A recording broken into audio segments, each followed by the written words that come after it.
Good morning, good morning, good morning. Um, um, Chapter 8. Well, chapter 8 is a chapter which talks about Philip the deacon. Yes, I know the apostles was mentioned, but Philip the deacon, he played an instrumental role. Now, in terms of the apostles, right? Yeah, uh, Peter was mentioned, and Paul's name was Saul. So this was at that critical time. So, what the text actually was trying to show, the ministry of Philip. Philip had a very interesting ministry, and it was not as an apostle, but it was as the deacon. It's interesting that this character by the name of Simon thought he could come and buy the Holy Spirit, because really, Philip's ministry was all about the Holy Spirit working through him. And Simon thought he could buy it. But, well, I think he learned the hard way. You can't buy God. Yeah, you can't buy the Holy Spirit. The Holy Spirit is free for everybody. I want to say this. Too many of us are thinking, who am I? I can't do this and I can't do that. Remember, you don't have to train to have the Holy Spirit, but rather the Holy Spirit needs to train you to do his work. And because that's a fundamental truth, you know, there may have been one or two people who, who went through the schools, but the majority of the people who were used by God were people who knew who the Holy Spirit was. And so in this context, I'm looking at chapter 8, and there was talk that incident with Simon, but it's really Philip's chapter, Philip the deacon, yeah, and how he was being used, and even the people, um Simon, who even Simon, that character who was trying to imitate the Holy Spirit, had to learn through Peter, and that you can't buy this. This is not no funny business, but it was interesting. The emphasis is totally the Holy Spirit. Think about it. If the church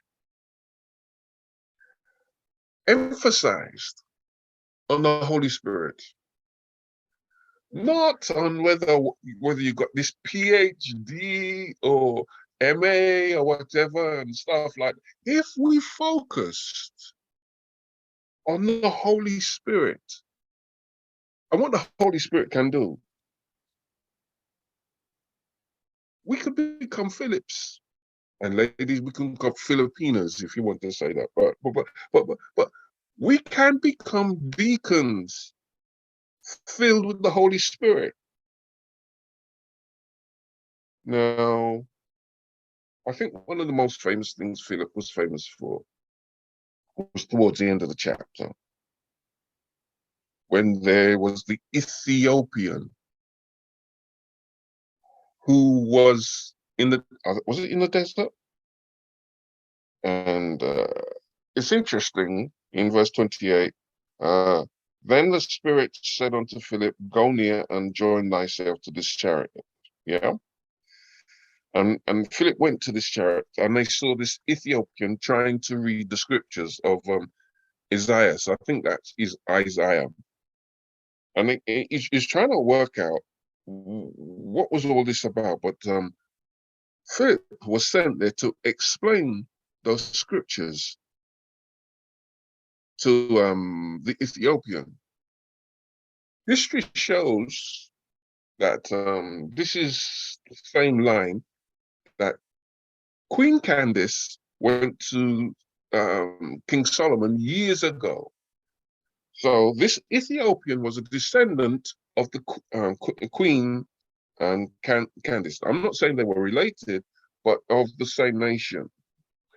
And years later, this Ethiopian was there. Years. And now Philip was sent to his tent to explain the scriptures. The Holy Spirit works in fantastic ways.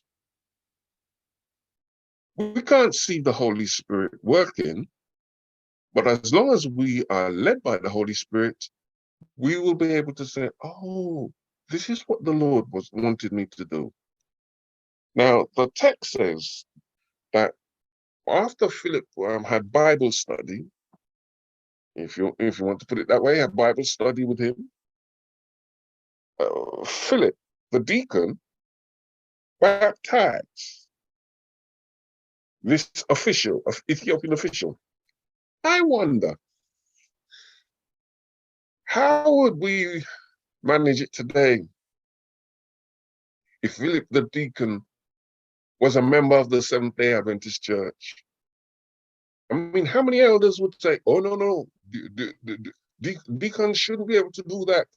No, you can't just take some. And somebody of that caliber, no. But listen, the way I see it, all what was needed here was somebody who was led by the Holy Spirit, filled with the Holy Spirit, to do God's bidding for him.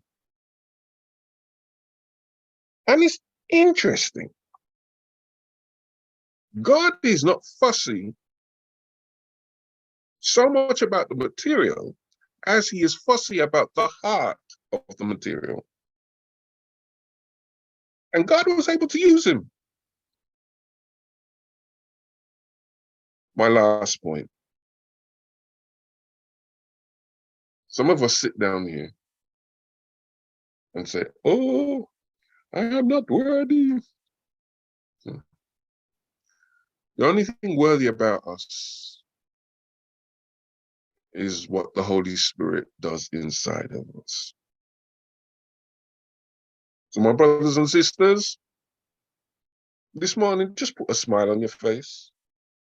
Oh, but I haven't got this kind of education and I can't explain it like this. Just put a smile on your face. Because God uses you just as you are.